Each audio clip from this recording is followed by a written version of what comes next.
The your show channel को देखने व सुनने वाले मेरे सभी दोस्तों को नमस्कार। और हाँ, आज हम आपको चाणक्य नीति के 17वां अध्याय को सुनाएंगे और आप सुनने से पहले हमारे चैनल को सब्सक्राइब कर दीजिए ताकि हम आप सबका सपोर्ट ऐसे ही मिलता रहे। तो हम चाणक्य नीति का 17वां अध्याय शुरू करते हैं।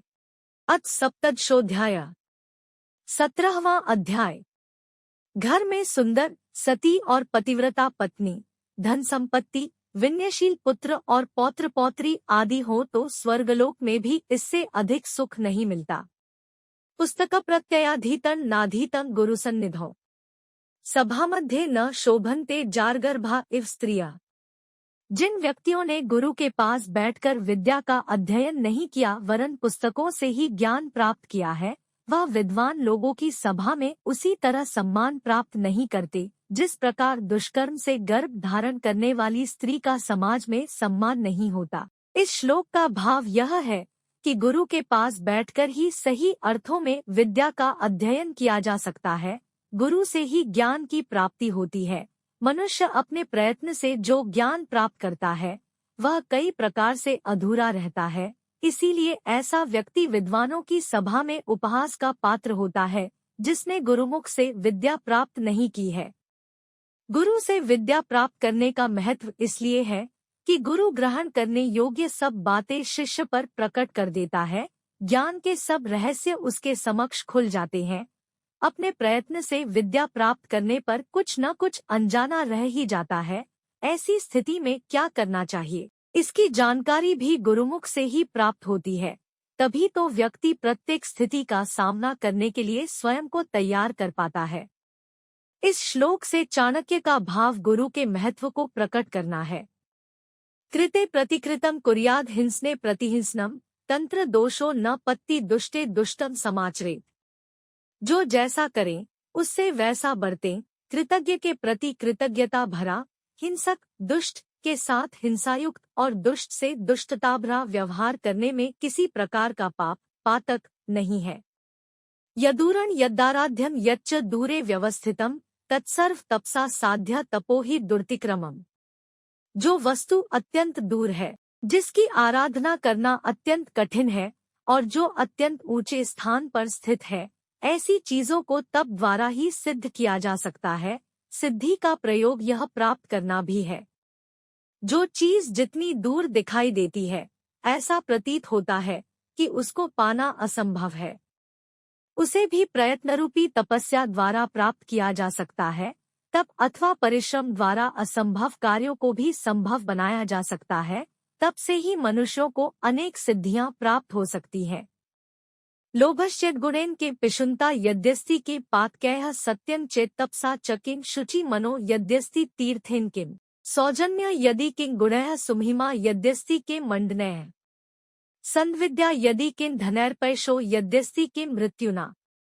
यदि मनुष्य में लोभ है तो उसे किसी अन्य बुराई की आवश्यकता नहीं। यदि व्यक्ति चुगलखोर है तो इससे बढ़कर और क्या पाप हो सकता है। यदि उसके जीवन में सत्यवादिता, सत्याचरण आदि गुण है तो उसे तप करने की क्या आवश्यकता है। यदि मनुष्य का मन पवित्र है तो विभिन्न तीर्थों पर जाकर वहां स्नान करने से क्या लाभ। यदि मनुष्य में प्रेम है तो उसे अन्य गुणों की क्या आवश्यकता है। यदि संसार में उसका यश फैल रहा है तो उसे अन्य किसी आभूषण की क्या आवश्यकता है। अर्थात उसे अपने शरीर को सजाने के लिए आभूषण की आवश्यकता नहीं है। यदि उसके पास उत्तम विद्या है तो उसे किसी अन्य धन की क्या आवश्यकता है। और यदि उसका अपयश फैल रहा है तो उसे मृत्यु से क्या लेना देना। वह जीते जी मृत के समान है। पिता रत्नाकरो यस्य लक्ष्मीर्यस्य सहोदरा शंखो भिक्षाटनम कुर्यान्ना दत्तमुत्तिष्ठते। समुद्र शंख का पिता है, लक्ष्मी का जन्म भी समुद्र में हुआ है, अर्थात वह शंख की बहन है। शंख चंद्रमा के समान चमकता है। इतने पर भी यदि कोई शंख बजाकर भीख मांगता है तो यही समझना चाहिए कि दान दिए बिना मान सम्मान नहीं होता। बहुत से साधु लोग शंख बजाते हुए भिक्षा मांगते फिरते हैं। इससे यही प्रतीत होता है कि शशंक ने दान देने जैसा सत्कर्म नहीं किया, अर्थात व्यक्ति अच्छे कुल में उत्पन्न होने और अनेक गुणों से संपन्न होने पर भी दान आदि अच्छे कर्म यदि नहीं करता तो उसे भी यश और सुख की प्राप्ति नहीं होती। इसीलिए प्रत्येक व्यक्ति का कर्तव्य है कि वह अच्छे कुल में उत्पन्न होने पर भी दान आदि शुभ कर्म करता रहे। अशक्तस्तु भवेत् साधुर्ब्रह्मचारी च निर्धना, व्याधिष्ठो देवभक्तश्च वृद्धा नारी पतिव्रता। शक्तिहीन व्यक्ति सज्जन, निर्धन ब्रह्मचारी, रोगी देवार्चन करने वाला और बूढ़ी स्त्री पतिव्रता बन जाती है। चाणक्य का भाव यह है कि व्यक्ति विवशता के कारण भी अपना स्वरूप बदल लेता है। वस्तुत वह वैसा होता नहीं है।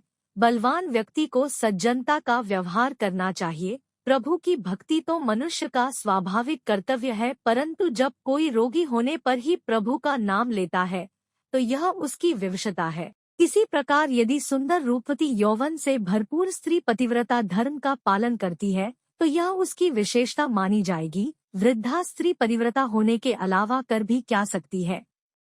यह उसकी विवशता होती है, विशेषता नहीं। नान्नोत्कस्मन् दानं न तिथिर्द्वादशी समा, न गायत्र्याः परो मंत्रो न मातुः पर दैवतम।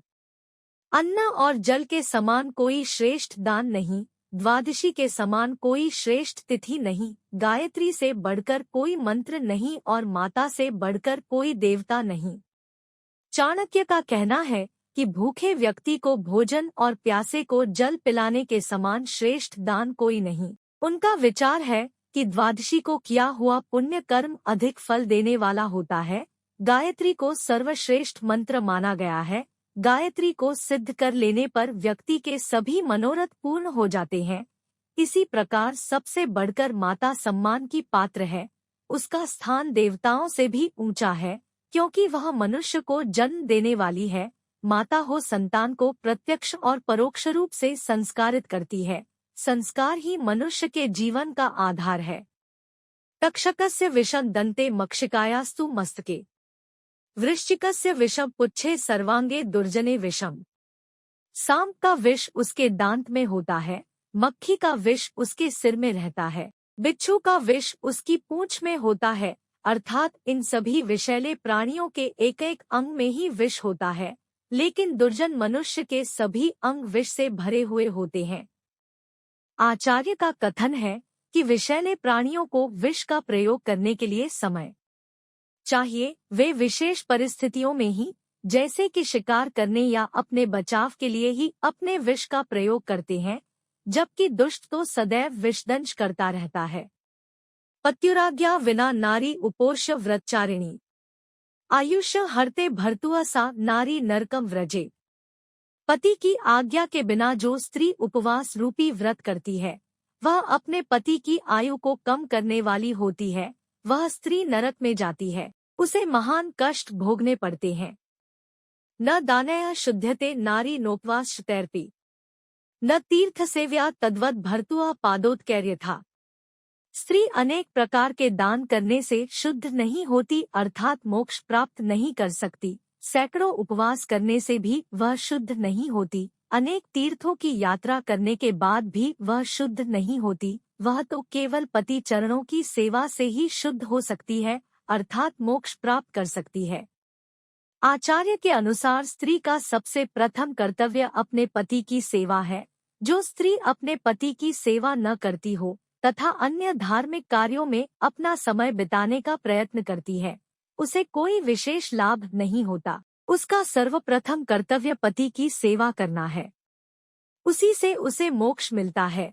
परोक्ष रूप से संदेश यह है कि स्त्री पहले अपने पारिवारिक कर्तव्यों का निर्वाह करे, सेवा ही उसकी मुक्ति का साधन है। दानेन पानेन तो कंकड़ेन, स्नानेन शुद्धिन तो चंदनेन, मानेन तृप्तिन तो भोजनेन, ज्ञानेन मुक्तिन तो मंडनेन। हाथ की शोभा कंगन पहनने से नहीं, वरन दान आदि देने से होती है। शरीर की शुद्धि स्नान करने से होती है, चंदन लगाने से नहीं। मनुष्य की तृप्ति आदर सम्मान से होती है, भोजन से नहीं। और मनुष्य को मोक्ष ज्ञान से होता है, चंदन आदि के तिलक लगाने से। आचार्य ने यहाँ पर बाहरी साधनों की निरर्थकता बतलाते हुए आंतरिक श्रेष्ठता और संतुष्टि पर जोर दिया है। बाह्य साधनों को ही असल मान लेना मनुष्य की सबसे बड़ी भूल है। यह भूल अक्सर लोग करते ही रहते हैं। सद्यः प्रज्ञाहरा तुंडी सद्यः प्रज्ञाक्री वचा सद्यः शक्तिहरा नारी सद्यः शक्तिकरण पया। कुंदरू खाने से तत्काल मनुष्य की बुद्धि नष्ट होती है, वच खाने से तत्काल बुद्धि बढ़ती है। नारी शीघ्र ही शक्ति का हरण करती है और दूध पीने से उसी क्षण बल प्राप्त होता है। परोपकर्ण येषा जागर्ति हृदय सताम नश्यन्ति विपत्स्तेषा संपदा स्युः पदे पदे। जिन सज्जन लोगों के दिल में दूसरों का उपकार करने की भावना जागृत रहती है, उनकी विपत्तियां नष्ट हो जाती है और पग पग पर उन्हें धन संपत्ति की प्राप्ति होती। आहार निद्राभ्य मैथुनम च सामान्यमेतत् पशुभिर्नराणाम धर्मो ही तेषामधिको विशेषो धर्मेण हीनाः पशुभ्यः समानाः। भोजन करना, नींद लेना, भयभीत होना और मैथुन अर्थात संतान की उत्पत्ति करना, ये सब बातें मनुष्य और पशु में एक जैसी होती है। मनुष्य में पशुओं की अपेक्षा धर्म ही ऐसी विशेष वस्तु है जो उनसे अधिक होती है। यदि मनुष्य में धर्म न हो तो वह पशु के समान। दानार्थिनो मधुकरा यदि कर्णतालैर दूरीकृताः करिव्रेण मदान्ध बुद्धया तस्यैव गण्डयुग्मण्डनहानिरेषा भृंगाः पुनर्विक्चपद्मवने वसन्ति। यदि मद में अंधा हाथी अपनी मंदबुद्धि के कारण अपने मस्तक पर बैठे हुए मद पीने के इच्छुक भौरों को अपने कान फड़फड़ाकर दूर भगा देता है, तो इसमें भौरों की कोई हानि नहीं होती। वे जाकर खिले हुए कमलों पर जा बैठते हैं, उन्हें वहां से रस मिल जाता है, परंतु ऐसा करने से हाथी के गंडस्थल की ही शोभा नष्ट होती है। आचार्य का अभिप्राय है कि कुछ मांगने आए हुए याचक को लौटाने से याचक की हानि नहीं होती अपितु दाता की हानि होती है। याचक को निराश नहीं लौटाना चाहिए, उसका सम्मान करके उसको दान दक्षिणा दे ताकि वह लोगों के सामने दाता के गुणों का बखान करे। राजा वेश्या यमो ह्यग्निस्तस्करो बाल्याचको परदुआखंड न जानन्ति अष्टमो ग्रामकंटक। राजा, वेश्या, यमराज, अग्नि, चोर, बालक, याचक और ग्रामीणों को सताने वाले आठों बड़े ही कठोर होते हैं। ये दूसरों के कष्टों को नहीं समझते, संकेत है कि इनसे बचकर रहें। अघ पश्यसि के वृद्धे पतितं तव किं भुवि रे रे मूर्ख न जानासि गतं तारुण मौक्तिकम। किसी अत्यंत बूढ़ी स्त्री को, जिसकी कमर बुढ़ापे के कारण झुक गई थी, देखकर कोई युवक व्यंग्य करते हुए पूछने लगा, है वृद्धे, नीचे क्या ढूंढ रही हो? क्या पृथ्वी पर तुम्हारी कोई चीज गिरी पड़ी है? तुम्हारा कुछ खो तो नहीं गया? उस व्यंग्य को सुनकर बूढ़ी औरत ने कहा कि अरे मूर्ख, तू नहीं जानता कि मेरा यौवनरूपी मोती खो गया है, मैं उसी को ढूंढ रही हूँ।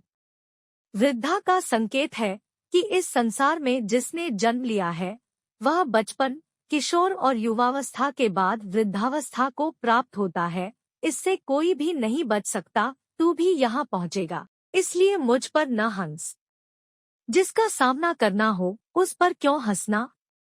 यह श्लोक वृद्धों की उपेक्षा की ओर भी ध्यान दिलाता है। हर पीढ़ी अपनी पिल्लो पीढ़ी का मजाक ही उड़ाती है।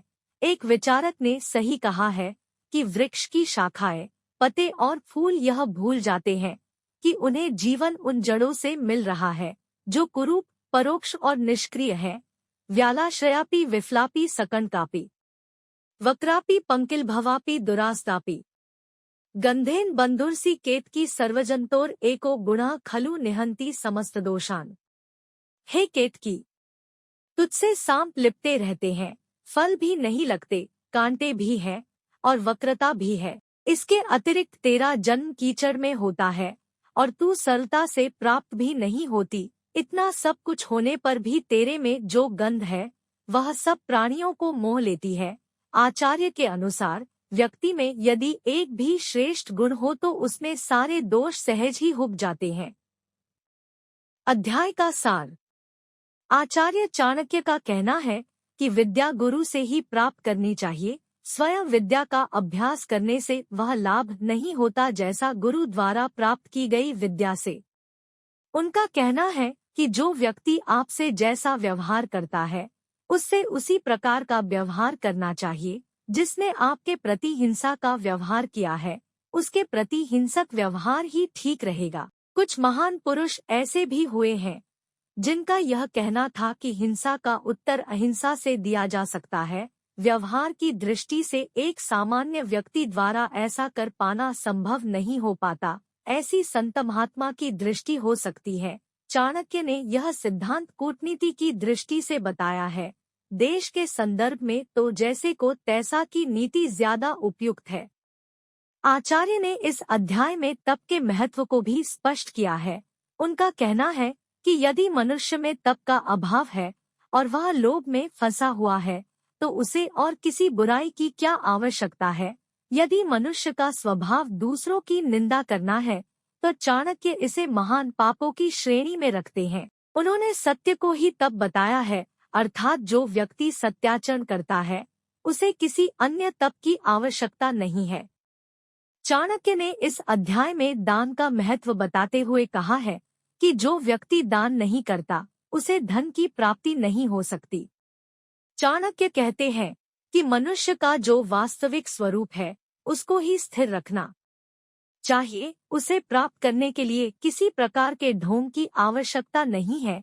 किसी प्रकार उनका यह कहना पूर्ण रूप से व्यावहारिक है कि इस संसार में जो व्यक्ति शक्तिहीन होता है वह ऐसा प्रकट करने लगता है कि उससे बढ़कर कोई सज्जन नहीं, परंतु इस प्रकार के ढोंग को आचार्य चाणक्य नकारते हैं। विवशता में किया जा रहा कार्य स्वभाव की सत्यता को नहीं दर्शाता।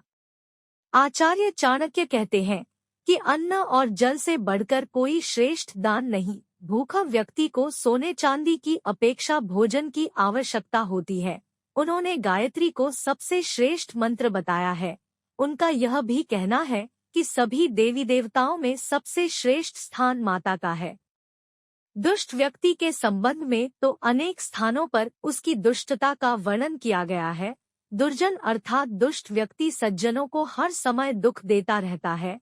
उसके शरीर का कोई स्थान ऐसा नहीं जो दुर्जनता से रहित हो। उसका संग किसी भी तरह से क्यों न हो, हानिकारक ही है। स्त्री के संबंध में आचार्य चाणक्य का मानना है कि उसका कल्याण पति की सेवा से ही होता है। यदि वह पति की सेवा न करके उपवास, दान आदि ही करती रहे तो भी उसका कल्याण नहीं हो सकता। उनके ये विचार व्यवहार की कसौटी पर खरे हैं। पति-पत्नी का यह संबंध गृहस्थ की उन्नति का आधार है। इसी से परिवार में शांति बनी रहती है। दोनों के लिए परिवार ही श्रेष्ठ है। आचार्य ने जहाँ दान के महत्व को बताया है वहाँ उन्होंने यह भी कहा है कि व्यक्ति की शोभा दान से ही होती है। सास श्रृंगार करने से उसकी शोभा नहीं बढ़ती। सज्जनों के संबंध में उनका कहना है कि वे आपत्तियों से इसलिए दूर रहते हैं क्योंकि उनके मन में सर्वसाधारण के प्रति परोपकार करने की भावना रहती है। इससे उनके कष्ट अपने आप दूर हो जाते हैं और उन्हें किसी भी प्रकार की कमी भी नहीं रहती। सामान्य गृहस्थ के लिए आचार्य का कहना है कि यदि उसकी स्त्री पतिव्रता है, कटुभाषण नहीं करती और उसके घर में किसी प्रकार की कोई कमी नहीं, उसकी संतान शालीन और विनय आदि गुणों से युक्त है, तो उसका घर ही स्वर्ग के समान है। यह तो सभी जानते हैं कि बहुत सी बातें पशु और मनुष्यों में एक समान होती है। भेद उनमें केवल धर्म के कारण ही होता है।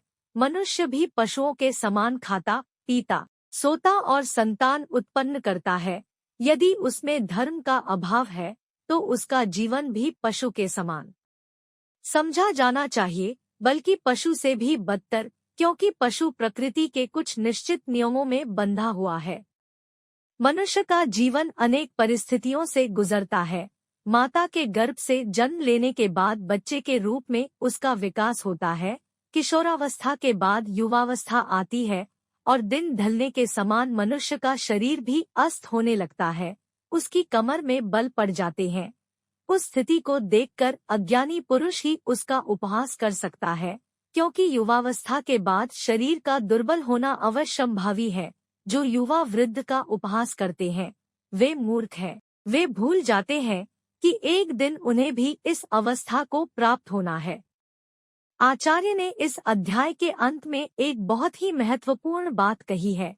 उनका मानना है कि यदि किसी चीज में कोई ऐसा गुण है जिससे अधिकांश लोगों को लाभ होता है, तो उसके अवगुण महत्वहीन हो जाते हैं। प्रत्येक व्यक्ति का कर्तव्य है कि वह अपने में लोगों का उपकार करने के गुण का विकास करे। यदि उसमें लोगों के उपकार करने का गुण है, तो उसके अन्य दोषों की ओर किसी का ध्यान नहीं जाएगा। इस विशेष गुण के सामने अन्य अवगुण गौण हो जाएंगे।